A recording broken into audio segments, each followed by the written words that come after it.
أعوذ بالله من الشيطان الرجيم. إن أكرمكم عند الله أتقاكم إن الله عليم خبير. وقال النبي صلى الله عليه وسلم: يا أيها الناس إن ربكم واحد وإن أباكم واحد.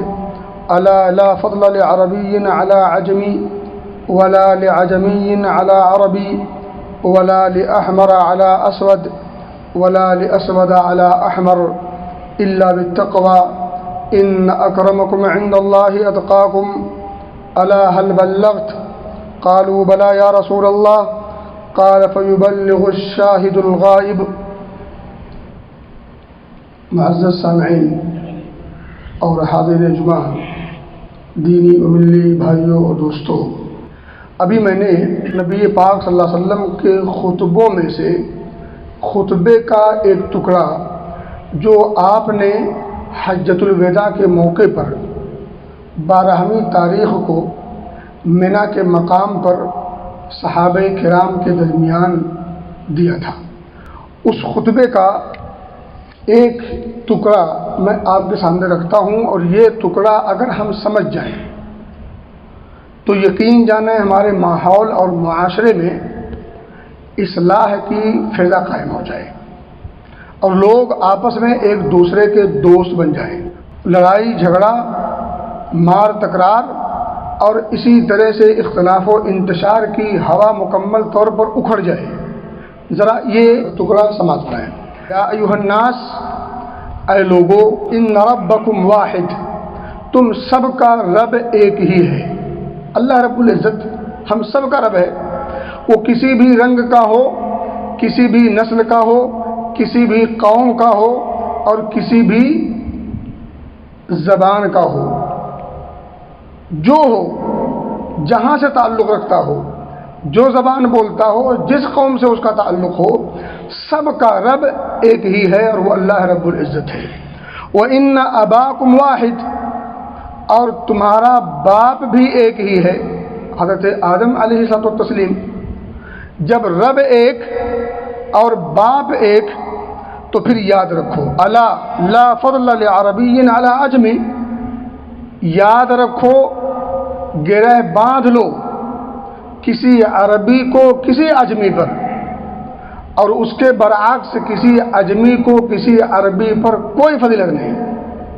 فضیلت کا معیار عربی یا عجمی ہونا نہیں ہے، برتری کا معیار اور ترازو عربی اور یا عجمی ہونا نہیں۔ پھر آگے آپ نے فرمایا ولا لأحمر علی اسود، کسی گورے کو کسی کالے پر بھی کوئی فضیلت نہیں۔ گورا ہونا یا کالا ہونا یہ کسی کے اچھا یا برا ہونے کی دلیل نہیں ہے۔ کالا ہونے کی وجہ سے کسی کو کمتر اور حقیر نہیں سمجھ سکتے۔ اگر کالا ہونا یہ عیب ہوتا، کالا ہونا یا برے ہونے کی دلیل ہوتی تو حضرت بلال رضی اللہ تعالی عنہ کا وہ مقام نہ ہوتا جس مقام کو ہم جانتے ہیں۔ اور اگر گورا ہونا یہ شرف کی بات ہوتی، فضل کی بات ہوتی تو ابو لہب پر لعن طعن ہم نہ کرتے۔ اللہ رب العزت مکمل ایک صورت نازل کر کے اس کی ہلاکت و بربادی قرآن میں پیش نہ کیا جاتا تو کسی گورے کو کسی کالے پر کوئی فضیلت نہیں۔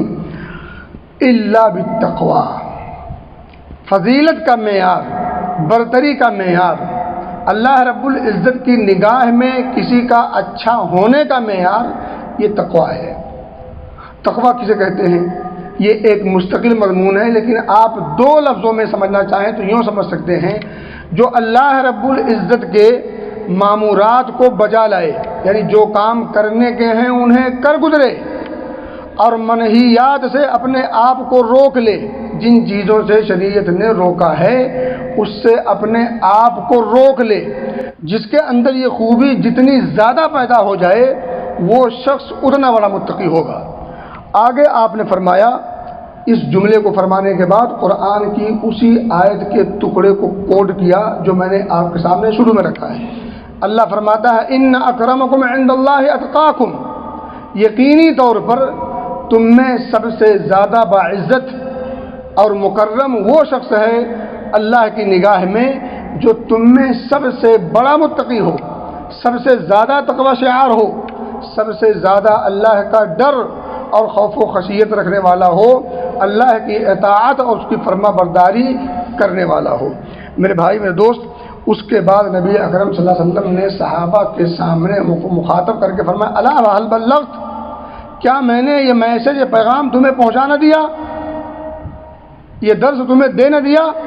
قالوا بلا یا رسول اللہ، صحابہ کرام بیک زبان ہو کر کے کہتے ہیں کہ کیوں نہیں ہے اللہ کے رسول صلی اللہ علیہ وسلم، یعنی آپ نے پیغام اور آپ نے اللہ رب العزت کے میسج کو مکمل طور پر پہنچا دیا۔ پھر آپ نے فرمایا فَيُبَلِّغُ الشَّاهِدُ الْغَائِبُ، تو تم میں سے ہر حاضر کی یہ ذمہ داری ہے کہ جو لوگ یہاں نہیں ہیں ان تک یہ سارے پیغامات پہنچا دیے جائیں۔ حاضرین کی ذمہ داری ہے غائبین تک پیغام کو پہنچانا۔ لیکن ایک بات یہیں یاد رکھیں، کچھ لوگوں کو بڑا شوق ہوتا ہے پہنچانے کا، لیکن پہنچاتے ہیں منمانی کرتے ہوئے، نہیں، وہ چیز پہنچانی ہے جو نبی نے دی ہے۔ نبی کے ذریعے سے جو پیغام ہمیں ملا ہے، اس پیغام کو، اس احکام کو، اس مسائل کو اور ان چیزوں کو پہنچانا ہے۔ صرف پہنچانا کمال نہیں، پہنچانی وہ چیز ہے جو چیز ہمیں نبی اکرم صلی اللہ علیہ وسلم کے تھرو ملی ہے۔ اس کے علاوہ کسی اور چیز کا پہنچانا یہ دین نہیں کہلائے گا، یہ بے دینی ہوگا اور غلط طریقہ ہوگا۔ اس لیے پہنچانے کے شوق کے ساتھ ساتھ نبی اکرم صلی اللہ علیہ وسلم کے پیغام کو ٹٹولنا بھی ضروری ہے، اور وہی چیز پہنچانی ہے جو اللہ کے رسول صلی اللہ علیہ وسلم نے ہمیں دی ہے صحابہ کرام کے ذریعے سے۔ ایک بات بتا دوں آپ کو، ہمارے ماحول اور معاشرے میں 5 قسم کے معبود ہم نے بنائے ہیں۔ 5 قسم کے معبود ہم نے بنائے ہیں جو ذریعہ ہے پورے ماحول اور معاشرے میں بگاڑ کا۔ نمبر 1 آپ دیکھیں، قومیت اور وطنیت، اور اسی طرح سے رنگ اور نسل اور زبان، ان 5 بنیاد پر ہم آئے دن لڑتے رہتے ہیں۔ یہ فلاں ملک کا ہے، وہ فلاں ملک کا ہے، یہ گورا ہے، وہ کالا ہے، یہ اردو والا ہے، یہ ملیالم والا ہے، یہ فلاں قوم کا ہے، یہ فلاں قبیلے کا ہے۔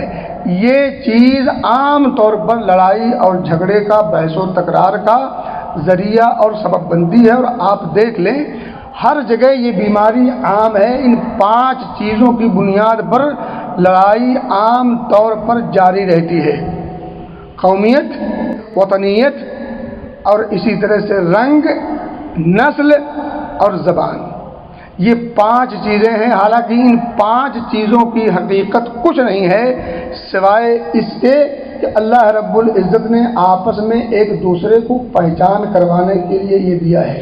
کسی کو کسی جگہ پیدا کر دیا، کسی کو گورا بنا دیا، کسی کو کالا، کسی کو فلاں زبان والا، کسی کو فلاں زبان والا، کسی کو فلاں قبیلے اور فلاں خاندان کا۔ ان تمام کے تمام چیزوں کی جو وجہ، جو سبب ہے، اللہ رب العزت نے بہت واضح ایک لفظ میں بیان کیا ہے: لِتَعَارَفُوا وَجَعَلْنَاكُمْ شُعُوبًا وَقَبَائِلَ لِتَعَارَفُوا۔ ہم نے تمہیں مختلف گروہوں میں، مختلف قوموں میں، مختلف زبانوں میں اور مختلف رنگ و نسل میں پیدا کیا ہے۔ اس کی وجہ صرف اور صرف یہ ہے تاکہ تم آپس میں ایک دوسرے کو پہچان سکو۔ پہچان کرنے کا ایک ذریعہ ہے صرف، بس، اس کے علاوہ کوئی اور چیز نہیں ہے۔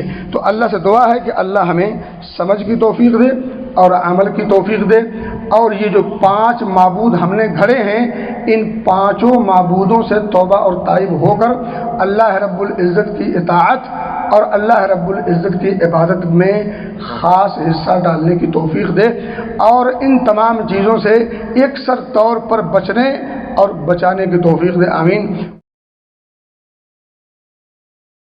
صحیح مسلم کی روایت ہے، ابو ہریرہ رضی اللہ تعالیٰ عنہ سے مروی ہے حدیث، ذرا غور کریں گے۔ 4 جملے ہیں اور چاروں جملے انسانیت کی خدمت پر ابھارتے ہیں، اور یہ انسانیت کا جذبہ اگر پیدا ہو اور اس پر انسان کاربند ہو، یعنی عمل پیرا ہو، تو قیامت کے دن سختی کی جگہ آسانی پیدا ہوگی، اور رب کی نگاہ میں ایسے لوگوں کا مقام ہوگا، جنت کے راستے آسان ہو جائیں گے۔ من نفس عن مسلم کربۃ من کرب الدنیا جو شخص کسی مسلمان کی مصیبت یا سختی کے موقع پر آسانی پیدا کرے، کوئی مسلمان مصیبت میں گھرا ہو یا کسی سختی سے دوچار ہو تو اس کے لیے آسانی پیدا کرے، سختی سے نکالنے کے اسباب پیدا کرے۔ جو شخص من نفس عن مسلم، جو شخص کسی مسلم کے تعلق سے ایسا کام اگر کرے، وہ عام ہو خاص ہو کوئی بھی ہو، اللہ کے رسول فرماتے صلی اللہ علیہ وسلم نفس اللہ عنہ قربۃ من قرب یوم القیامہ، اللہ رب العزت ایسے شخص کی قیامت کے دن کی سختیوں میں سے کوئی سختی آسان کر دے گا۔ آپ یہاں دنیا میں کسی مسلمان کی سختی کو آسانی میں بدلیں گے، اللہ آپ کی قیامت کے دن کی سختی کو آسانی میں تبدیل کر دے گا۔ کتنا آسان اور ہلکا سودا ہے، آپ اندازہ کریں، اور ضرورت کس حد تک ہے ماحول اور معاشرے میں، اس کا بھی آپ کو بخوبی اندازہ ہے۔ دوسرا جملہ ہے ومن یسر علی معسر، جو شخص کسی تنگ دست کے لیے آسانی پیدا کرے گا، کوئی مالی طور پر بالخصوص اگر تنگ دست ہے تو اس کی تنگ دستی کو اگر ایک انسان نے آسانی سے بدل دیا، یعنی اس کی ہیلپ تعاون مدد کیا، تو یسر اللہ علیہ فی الدنیا والآخرہ، اللہ اس کی تنگی کو دنیا میں بھی آسان کر دے گا اور آخرت میں بھی آسان کر دے گا۔ آپ دنیا میں کسی شخص کسی تنگ دست کی تنگ دستی کو دور کریں گے، اللہ آپ کی دنیا کی تنگی کو بھی دور کرے گا اور آخرت کی تنگی کو بھی دور کرے گا۔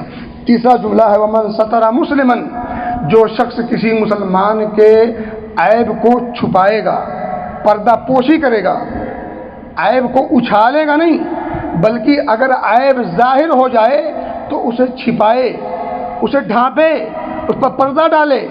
ومن ستر مسلمن سترہ اللہ فی الدنیا والآخرہ، اللہ رب العزت ایسے شخص کی بھی عزت کی لاج رکھے گا، پردہ پوشی فرمائے گا دنیا میں بھی اور آخرت میں بھی۔ اور آخری جملہ ہے حدیث پاک کا واللہ فی عون العبد ما کان العبد فی عون اخیہ، اللہ رب العزت اپنے بندے کی مدد اس وقت تک کرتا رہتا ہے جب تک بندہ اپنے بھائی کی مدد کرتا رہتا ہے۔ آپ اس دنیا میں کسی مسلمان بھائی کی ہیلپ جب تک کرتے رہیں گے، اللہ اس وقت تک آپ کی ہیلپ کرتا رہے گا۔ اس سے بڑی خوشخبری اور کیا ہو سکتی ہے؟ یہیں سے یہ بات واضح ہو سکتی ہے کہ انسانیت کا مقام کتنا ہے اور انسانیت کی خبرگیری کرنے کی اہمیت کتنی ہے۔ اللہ سے دعا ہے کہ اللہ ہمیں جذبہ انسانیت کو اجاگر کرنے کی توفیق